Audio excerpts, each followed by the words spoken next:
안녕하세요, 캐 사장입니다. 오늘은 집에서 촬영을 하네요. 사실 얼마 전에 이제 제 책이 나왔는데 제 소설을 소개하고 싶어서 오늘 영상을 켰습니다.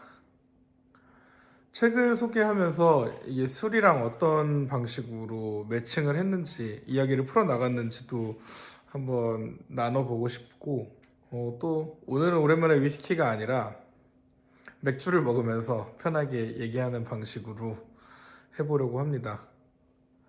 오늘 K바는 지금 아마 오늘 게스트 바텐딩으로 유명하신 혜빈님께서 플레이를 해주고 계시고, 저는 잠깐 K바 들렸다가 오늘 바이어 미팅이 있어서 잠시 이야기 나누고 이제 막 집에 왔습니다. 오늘 오는 길에 이제 맥주를 샀어요. 저는 주로 위스키보다는 사실 뭐 와인이나 맥주를 좀 더 좋아하는데, 아무래도 헤비해서 너무 배불러서 잘 안 먹게 되더라고요. 요즘에 사케가 제일 좋은 것 같습니다. 사케가 최고인 것 같고, 오늘 사온 맥주를 한번 공개해 볼게요. 네, 집이 개판입니다. 사실 며칠 전에 네, 거사를 좀 치렀는데 집에서 오늘 사온 게 이 먹태. 맥주 먹는 걸 좋아해서 먹태와 맥주와, 이것도 더블 아이페이라고 합니다. 이것도 맥주입니다. 배럴 숙성 맥주. 그리고 이거 이제 제가 수입하는 건데 우메슈입니다. 하이볼 타 먹으면 아주 기가 막히죠. 이렇게 사왔는데 많이 샀죠. 한 캔씩 먹고 먹태를 먹으면서 이야기를 나눠보겠습니다. 조용한 밤입니다. 카메라가 이렇게 밑에 있으니까 또 오랜만에 신기하네요. 오늘은 이 책을 자랑하려고 합니다. 책이 엄청 두꺼워요. 이번엔 장편 소설로 집필을 했고, 이 소설과 맥켈란이 이제 이 소설 레이블로 해서 조만간 나올 건데, 제가 꼭 맥켈란으로 하고 싶었어요. 글. 책을 쓴다는 건 저한테는 좀 습관 같은 일이었는데, 저는 맨 처음에는 이제 취미로 어렸을 때 중학교 때부터 이제 취미로 조금씩 시를 썼는데, 시를 끄적이다가 어느 순간부터 단편 소설로 갔다가 제대로 장편을 집필해 봐야겠다, 뭐 이렇게 시작해 본 적은 없지만 습관적으로 썼던 걸 책을 내게 됐고요. 에세이를 쓰지 않으려고 했던 이유는 두 가지가 있어요, 크게. 하나는 처음부터 에세이를 쓰면 당연히 장편을 안 쓸 것 같고, 장편은 약간 마라톤이라고 생각하거든요. 완주를 하냐 못하냐, 결국엔 내가 어떤 사상에 대해서 끝없이 연구하고 갈등하고 뭐 할 수 있어요. 근데 그 얘기를 누군가와 뱉거나 아니면 남겨놓지 않으면 그저 소멸될 거라고 저는 생각하기 때문에, 저는 어쨌든 저 혼자의 이야기를 소멸시키지 않고 세상의 어떠한 결과물로 이 사상이 옳건 틀리던 그것보다 어쨌든 결과물로 남겨놨다는 거에 의미를 두고 있어요. 이 책이 조금 빨리 나왔으면 했는데, 그 이유 중에 하나가 약간 이제 요즘에 우리나라 경기가 많이 어렵잖아요. 제가 한 10년 전부터 사실 이제 우리나라 제2의 IMF를 좀 주장을 했었어요. 저는 그때 이제 펀드 쪽에 일을 했었고, 뭐 미래를 내다보고 이런 것보다 예견을 할 수밖에 없었죠. 한국은 너무 내수 시장에 의존하는 형태의 사업들을 하고, 대부분의 기업들도 글로벌 기업들이 없잖아요. 인구는 줄어가고.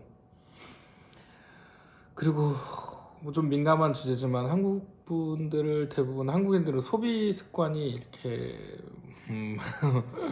성장에 비해 좋은 편은 아닙니다.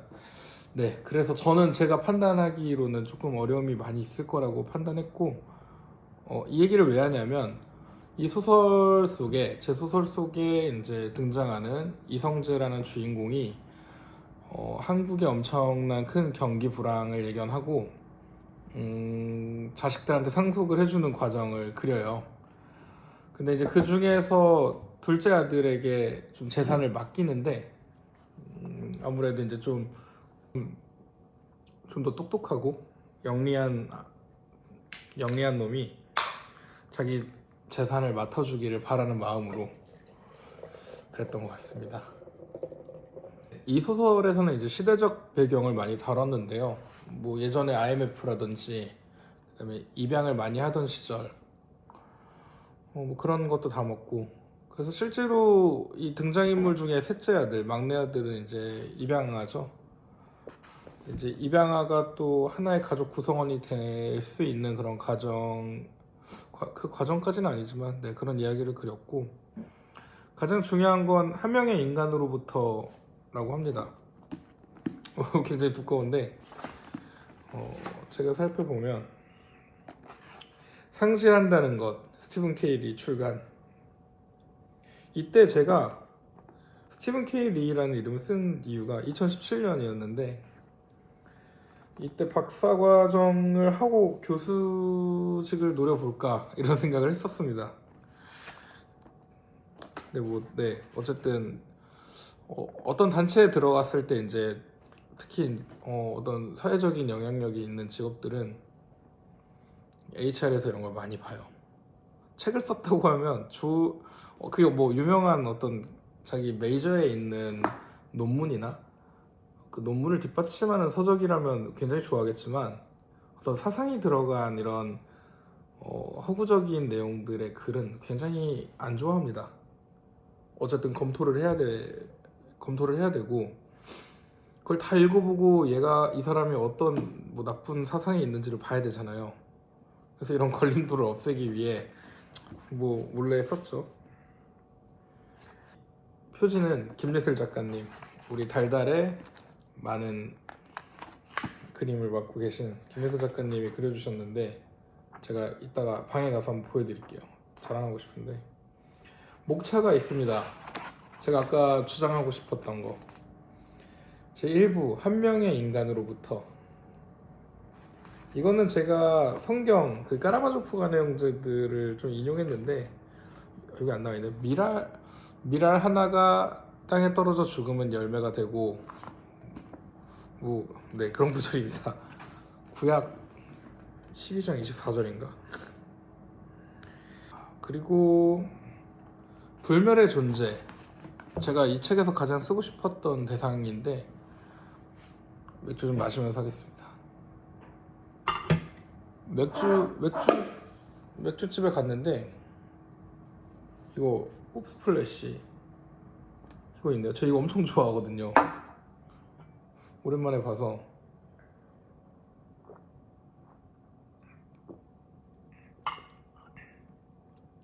너무 맛있어요. 그리고 먹태.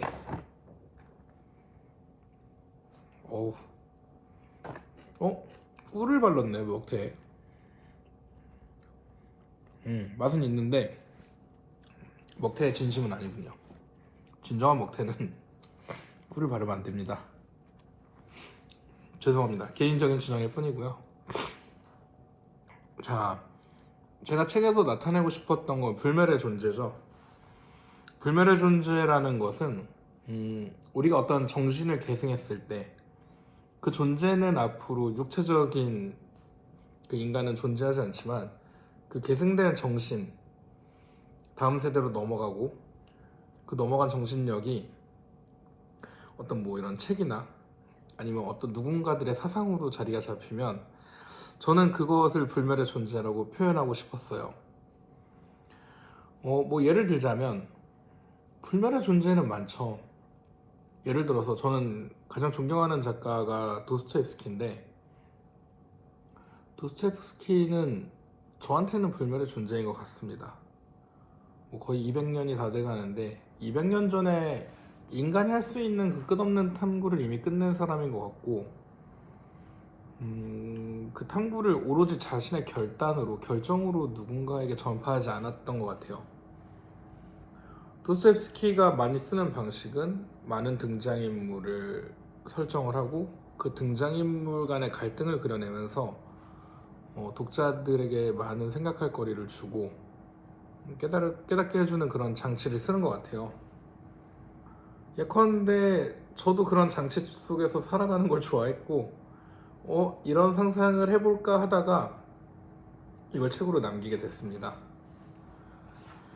제가 이 책에서 가장 나타내고 싶었던 것 중에 하나는 이제 불멸의 존재였던 것 같고, 그리고 그 불멸의 존재와 더불어 사용하고 싶었던 거, 아까 말씀드렸던 어떤 뭐 한국의 경제 위기, 당연히 쓰고 싶었고요.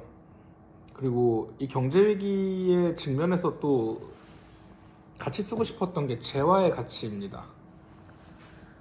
뭐 배부른 소리지만 제가 주변 사람들한테 되게 많이 하는 말이, 요즘같이 먹고 살만한 시대는 없었어요. 한국에서 태평성대가 조선시대부터 없었던 것처럼 더 갖고 싶고 더 욕망이 있을 뿐이지 지금 굶어 죽기는 쉽지 않은 시대거든요. 근데 단지 남들보다 더 편하고 싶고 더 갖고 싶으니까 이제 그런 욕망 때문에 힘든 시기라고 저는 좀 많이 얘기를 합니다. 그래서 이제 그런 시대적인 지금의 이제 삶을 조금 나타내고 싶었고, 그리고 재화 가치라고 하는 거는 술도 마찬가지고 우리가 갖고 있는 한정적인 어떤 물품에 대한 가치는 계속 상승하는데, 그게 정말 값지고 귀한 것인지 아니면 단순히 유행을 타서 그 수요 하나만으로 몰리는 건지, 이제 사람들이 똑똑해져서 알기도 하는데 또 휩쓸리기도 해요. 예를 들어서 저는 이제 뭐 주식, 증권이라고 하면은 증권은 발행을 할 때 사유가 있고 그걸 감사하는 감독관, 네, 금융감독원이라든지 어떤 제재가 있기 때문에 그나마 조금은 체계적으로 관리가 되고 유지가 됩니다. 근데 우리가 흔히 하는 술, 주류, 고가의 주류, 뭐 예를 들면 유명한 독립병에서 뭐 보머 부케라고 있죠. 뭐 요즘에 뭐 1, 2억, 뭐 1, 2억은 아닌 것 같고 보통 마지막 거래 보면 6, 7천만 원 정도 하는 것 같아요. 굉장히 맛있고 좋은 술인데 남아있는 게 별로 안 되면 여유 있는 사람이 한 뭐 20병, 30병 남았으면 다 사서 시세 올리면 올릴 수 있는 거잖아요. 근데 이제 주식은 그걸 못하죠. 발행 개수가 정해져 있고 이거를 뭐 악의적으로 이렇게 조율하는 사람들을 제재를 하니까, 물론 그 중에 더 영리한 사람들을 막을 방법은 아직은 없겠지만 근데 이런 조작이 너무 쉽다는 거죠. 그래서 우리가 좋아하는 술들, 이 대중들이 많이 사기 시작한 이 술들이 정말 실질적으로 그런 가치가 있는지 그걸 이제 되돌아보고 싶은 내용을 이 책 안에 좀 담았고요. 조금 이게 굉장히 위험하고 전 그냥 솔직하게 제 가치관을 말씀드리면, 제가 이 안에서 종교인들에 대한 얘기를 살짝 했는데 저는 뭐 종교를 비판하고 싶은 마음은 없지만 뭐 예를 들어 어디 기독교에서 뭐 우리는 양성애자를 응원합니다. 저는 그거 기독교 아니라고 봅니다. 예술에서 그런 제 이야기를 좀 담아봤고, 왜냐면요, 수백 년, 수천 년이 흘러도 대중들의 관심과 사람들의 환호를 사기 위해서 하는 이야기들은 저는 그건 단순히 내 지지를 얻기 위한, 요즘에 이제 선거 같은 그런 이야기죠. 불멸의 존재, 저 굉장히 성경 존경하거든요. 좀 극단적으로 말하자면 성경은 존경하는데 일부 어긋난 종교인들을 경멸하죠. 좋은 말씀이 정말 가득했고 뭐 저는 종교는 없습니다. 도스토옙스키께서 하신 말인데, 엄청난 그 무신론자들은 눈앞에서 기적이 일어나도 어떤 초자연적인 현상이라고 그것들을 그냥 단정 지을 뿐이라고 하시더라고요. 네, 맞습니다. 아주 정확한 지적이셨습니다. 저도 그렇게 생각하는 사람 중에 한 명이고, 그래서 어쨌든 수백 년이 흘러도 누군가가 듣기 좋기 위해서 아니면은 그 가치관이 변질되는 집단은 그건 진정한 집단이 아니죠. 진정한 어떤 종교라고 할 수 없다고 생각을 합니다.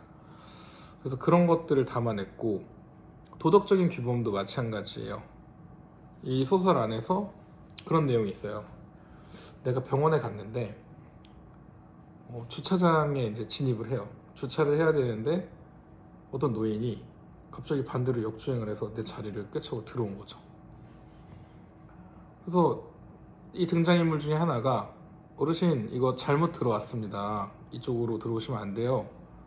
근데 이 사람이 그냥 아 뭐 이런 거 같다 그러나 그냥 하고 갔어요. 근데 어이가 없었죠. 근데 이제 주차 요원이 와서 도와주겠다고 하면서 이제 빈 자리를 안내해 준 거예요. 그러면서 이제 약간은 우쭐거렸는지 이 등장인물이 기분이 나쁜 거예요. 애초에 주차요원이 이거를 잘 제지했으면 내가 이 사람한테 고마워할 이유도 없고 아무 일도 일어나지 않는데 결국 자기 일도 못했고 그걸로 내가 미안한 감정을 들게 하는 것도 잘못된 거고, 왜냐면 나는 아무런 행동을 안 했는데. 그리고 어쨌든 승강기에 갔습니다. 근데 승강기에서 이 노인을 다시 만나요. 노인이 갑자기 미안하다고 하는 거예요. 진짜 어이가 없죠. 왜냐하면 이 등장인물은 그렇게 얘기를 합니다. 어르신, 아까는 몸이 편하려고 새치기를 하더니 이번에는 마음까지 편하고 싶어서 저한테 미안하다고 말을 하냐. 당신이 정말 미안한 게 맞는지 아마 궁금해서 물어봤을 거예요. 그리고 지금 우리의 대화를 듣는 이 옆에 있는 사람들은 내가 당신한테 이런 얘기를 하면 날 나쁜 놈으로 보지 않겠냐. 근데 나는 얘기하고 싶다고. 당신의 사과를 받지 않을 거고 당신은 나한테 이런 얘기 하지 말라고. 사회에서는 노인에게 이렇게 얘기하면 단면적으로 굉장히 안 좋게 봅니다. 뒷받침하는 근거가 나중에 나와요. 셋째 이제 막내가 형님은 조금 더 좋게 얘기하고 해결하실 수 있잖아요. 형님은 좀 더 노련한 분이시잖아요. 뭐 이렇게 얘기를 하는데, 우리가 사회적인 틀 안에서 정말 이 노인이 몸이 아프고 문제가 있었으면 장애인 주차장에 주차를 할 수 있었을 거고, 아니면 정말 연세가 많아서 몸이 안 좋았으면 다른 에스코트를 받아서 이제 입장할 수 있는 그런 자격이 있었을 겁니다. 그리고 내 뒤에서 주차 기회를 놓친 사람들 중에 이분보다 더 많은 몸이 안 좋은 분이 있을 수도 있고 더 나이가 연세가 많은 분이 있을 수도 있지 않겠냐. 그걸 내가 판단할 수는 없는 거라 사회에는 도덕과 질서가 필요한 거다 라는 이런 얘기를 하죠. 사실 이 부분은 제가 경험한 일을 쓴 겁니다. 저도 실제로 이제 세브란스 병원에 주기적으로 면역력 치료 프로그램을 다니고 있는데, 저한테 이런 일이 발생해서 제가 승강기에서 이제 어르신한테 이런 얘기를 했는데 저는 세게 못했어요. 소심해서. 그래서 내가 만약에 좀 더 모질었다면 어떻게 얘기했을까라는 상상을 하다가 이 장면을 탄생시켰죠. 그래서 이 책에서는 윤리적 정서와 대중들의 어떤 시야, 그리고 이 단면적인 모습을 바라보는 대중들의 어떤 시선도 그려본 것 같고, 이 안에서 이제 또 재화 얘기를 많이 해요. 금전에 대한 이야기를. 그래서 이 금전 이야기를 많이 통해서 안에 굉장히 많은 이야기를 내포하려고 노력을 했습니다. 그 와중에 이제 뭐 맥켈란 파이낸리어 얘기가 나오고, 이게 예전엔 얼마였는데 지금은 얼마다. 한 잔 먹어보자. 뭐 이런 내용으로 했습니다. 이번 책을 통해서 저는 어쨌든 하나의 결과에 도달했기 때문에 좀 더 기쁘고 제가 좀 더 성숙해졌다라고 말할 순 없지만 성숙해졌다고 생각하고 싶어요. 어쨌든 저는 어떤 이야기에 있어서 제 가치관에 있어서 하나에 더 도달을 했으니까 그렇게 생각을 하고 싶습니다.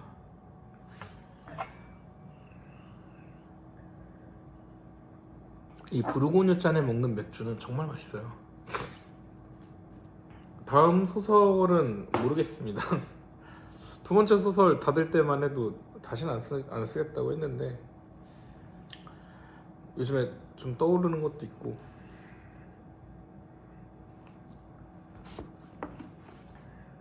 최근에 출장을 갔다 왔는데 비행기에서 이제 도스토옙스키 단편집을 봤거든요. 악어라는, 네, 제목은 악어 외라고 돼 있죠. 악어 외에 이제 두 개의 단편이 더 추가돼 있어서 총 세 편의 단편이 있는데 어떤 남자가 그 관람 러시아가 아닌데 이방인이죠. 이방인이 이 악어를 관람하게 방에 가둬놓고 악어를 관람할 수 있는 이제 이런 일을 하고 있어요. 근데 이제 악어를 좀 놀리던 어떤 남자가 악어한테 잡혀 먹히고 사람들끼리 그래요. 이 남자를 꺼내야 되는 거 아니냐? 악어의 배를 갈라야 되는 게 아니냐? 근데 이제 악어 주인은 안 된다. 이 악어는 엄청 비싼 악어고 귀한 악어다. 그래서 뭐 상념하고 이제 집에 갔다가 고민을 하는 거죠. 어떻게든 이 남자를 빼내야 되는데 그래서 배를 갈라야 된다. 사람들을 모으자. 근데 이제 악어 주인 안 된다. 그리고 우리 경제적 가치를 봐라. 그래서 뭐 어디 가서 자문을 구하는데 요즘에 외국인들이 이제 러시아에 와서 러시아가 발전할 수 있는 기회고 이런 악어를 관람할 수 있는 사람들이 자꾸 와야 외국 자본이 더 들어온다. 무슨 소리냐? 사람 생명이 먼저다. 이러면서 이제 그 러시아의 그 당시 시대적 배경을 많이 담았더라고요. 그래서 저는 이런 책들을 참 좋아해요. 보면서 생각할 수 있고 과거를 좀 돌아볼 수 있고. 그래서 제 책도 조금은 그런 느낌을 주면 좋지 않을까 해서 이렇게 책을 만들어 봤고, 위스키와 책은 저는 굉장히 무궁무진한 관계가 있다고 생각을 합니다. 우리에게 상상할 수 있는 것들을 주고 그 상상을 현실로 만들어 주고, 저도 그 상상력으로 살아가고 있는 것 같아요. 그래서 더 노력하고 더 즐기고 있고, 내 목소리를 알고 내 습관을 알고, 글도 마찬가지거든요. 쓰다 보면은 내가 어떤 생각을 많이 하는지, 그리고 내 문체가 어떤 타입인지. 문체를 보는 건 내 목소리를 아는 거랑 비슷하거든요. 근데 제가 지금 보컬 연습을 레슨을 다닌 지 2, 3년 정도 됐는데, 노래를 뭐 지금도 뭐 완벽한 발성은 아니지만 발성을 어느 정도 배우고 나면 내가 내는 소리랑 내가 듣는 소리랑 좀 비슷해져요. 글도 마찬가지예요. 내 문체를 명확히 알고 내가 추구하는 거를 확실히 뱉을 수 있을 때, 그때 이제 좀 더 좋은 글을 쓸 수 있지 않을까 하는데, 제가 아직 그 경지에 올랐는지 모르겠습니다. 그냥 저는 제가 상상하는 걸 쓰고 있고 앞으로도 쓸 거고, 언젠가는 에세이를 쓸 거예요. 단편을 쓸 건데 에세이를 쓴다고 하면 제가 아까 말씀드렸던 도스토옙스키의 악어 같은 그런 단편을 쓰고 싶고, 에세이는 쓴다고 하면은 뭐 제가 바에 대한 일이나 조금 감성적인 에세이. 어쨌든 저는 그런 본질이 없는 것들을 많이 싫어하고 그런 것에서 탈피하기 위해서 열심히 살아가고 있는 것 같아요.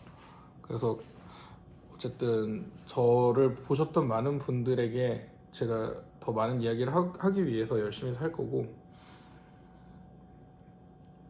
다음 소설은 장담은 못하겠지만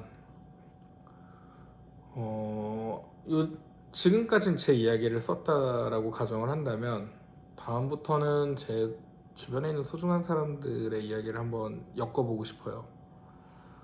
그러면서 그 사람들을 좀 더 이해할 수 있지 않을까 하는 기대감도 있고, 제가 지금 이제 30대 후반인데 지금까지는 나 자신을 돌아보고 이해하는 시간을 가졌다고 하면 이제부터는 내가 진짜 좋아하고 내가 존경하는 사람들을 이해하는 시간을 가져보면 어떨까 해서 그런 생각을 하게 됐습니다. 그리고 이제 요 상속인들로 맥켈란이 나오면 이걸 같이 한번 먹으면서 영상 만들어 보고 싶어요.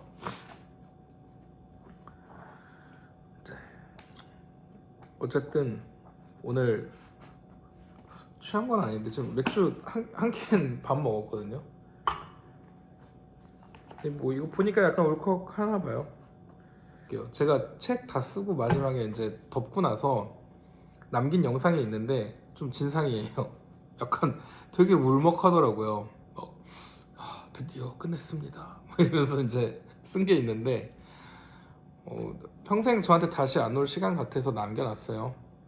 평생 다시는 이제 저한테 없을 시간이고 다시는 돌아볼 수 없는 감정이라고 전 자부합니다. 재밌는 게 글을 하나 이렇게 완성하잖아요. 사람이 바뀌어요. 제가 맨 처음 소설 상실한다는 것 스티븐 K 리로 냈던 그 책을 보면 저는 그 당시에 굉장히 겁도 많았고 많은 걸 잃고 살았다 생각했어요. 뭐 미련이죠. 어떤 인생에 대한 미련도 많았고 왜 그런지 모르겠는데 한이 많았어요. 정신병도 좀 있었던 것 같고 근데 저는 엄청 현실주의자라 그 정신병 같은 걸 잘 안 믿었어요. 그 존재하지 않는 어떤 그런 고통, 통증 같은 것도 좀 이해가 안 갔고 근데 심지어 정신병 같은 경우는 약 먹으면 물리적으로 해결이 되잖아요. 근데 첫 소설은 제 어렸을 때 좀 많이 연약하고 겁도 많고 근데 하지만 순수하고 싶었던 그런 남자 이야기를 썼는데 그 상실한다는 것의 주인공은 결국 이제 생을 마감해요. 자살을 하면서 소설이 끝나는데 스스로 생을 마감하는 그런 선택을 내리고 K가 인생을 마감하고 책이 끝나면서 저의 그때 당시에 자아를 없앴어요. 그래서 이 책을 덮으면서 그래 내 인생 1막은 끝났다. 나는 이제 조금 더 강인하고 냉정하고 탄탄한 사람으로 살아가자. 그래서 정말 저는 그 책 끝나자마자 제가 갖고 있던 아픔이나 슬픔, 우울한 감정 전부 없어졌습니다. 정말로 끝났어요. 저는 20대 한 중후반까지만 해도 되게 맘졸이고 살았고 막 그냥 아팠어요. 힘들었고 밖에서 보면은 굉장히 강인하고 찔러도 피 한 방울 안 날 것 같은 놈이라고 많이 얘기를 했는데 또 그때는 워낙 제가 또 냉철했거든요. 하는 일의 규모도 좀 컸고 근데 뭐 그런 얘기를 많이 들었지만 결국에 저는 혼자서 굉장히 힘들었었고 그 책을 덮음으로써 저는 어쨌든 승화했죠. 조금 더 인간다워질 수 있었고 K바를 만들고 운영하면서 정말 많은 사람들과 만나서 친해지고 내가 사람들이랑 이렇게 어울려서 놀 수 있는 사람이었나 싶을 정도로 너무 잘 어울려 놀았습니다. 그리고 그랬던 분들과 지금도 제가 K바를 잘 못 가지만 소통도 많이 하고 재밌게 즐기고 오늘도 오는 길에 제가 이제 좋아하는 원장님 임충빈 선생님한테 오늘 연락이 왔어요. 오는 길에 전화 와서 책 나왔는데 축하한다고 그래서 뭐 카톡이 왔죠. 그래서 바로 전화드려서 저는 아직도 이런 분들이랑 같이 이야기 나누고 연락할 수 있는 이런 매개체가 위스키였고 K바였고 그래서 이 K바를 오래 지켜가야겠다. 매번 그만두고 싶었지만 그렇게 다짐을 했습니다. 아무튼 저에게 있어서 문학은 시대별로 20대, 지금 또 30대 끝이네요.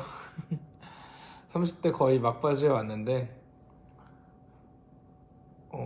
두 번이나 지금 제 인생을 바꿔준 거는 저한테 소설이었고 제 글이었고 이제는 조금 쉬다가 노년으로 가서 한 번 정도, 많으면 2번 정도. 장담할 순 없지만 네, 작품 활동 계속 하고 싶습니다. 근데 요즘에 음악에 욕심이 나서 앨범 내는 거 한번 도전해 보려고요. 할 수 있는 게 많으면 노년에 재밌을 거예요. 집에서 술이나 조금씩 먹고 글이나 쓰고 노래나 부르면서 살면 얼마나 행복하겠어요. 그쵸? 일만 그만하면 좋은 것 같은데 주변에서 가만두질 않습니다. 자, 어쨌든 오늘 이제 제 소설 상속인들 자꾸 보여드려서 죄송하지만 자랑하고 싶어서 제 소설에 대한 이야기를 한번 나눠봤고, 앞으로 뭐 기회가 된다면 이 위스키 드시는 분들이 책 많이 좋아하시면 제가 좋아했던 소설들도 한 번씩 이야기 나누면서 위스키랑 연관 지어서 소개해보면 좋을 것 같습니다. 에세이 기대해주세요. K바 에세이 한번 쓰고 싶습니다. 예전에는 제가 K바에서 어떻게 놀았는지, 지금 그 단골들이랑 다 아직도 연락하거든요. 밥도 자주 먹고 카톡으로 똑같아요. 남자들끼리 그냥 정치 얘기하고 뭐 좀 친해진 분들이랑 여자 얘기도 하고 다 똑같이 삽니다.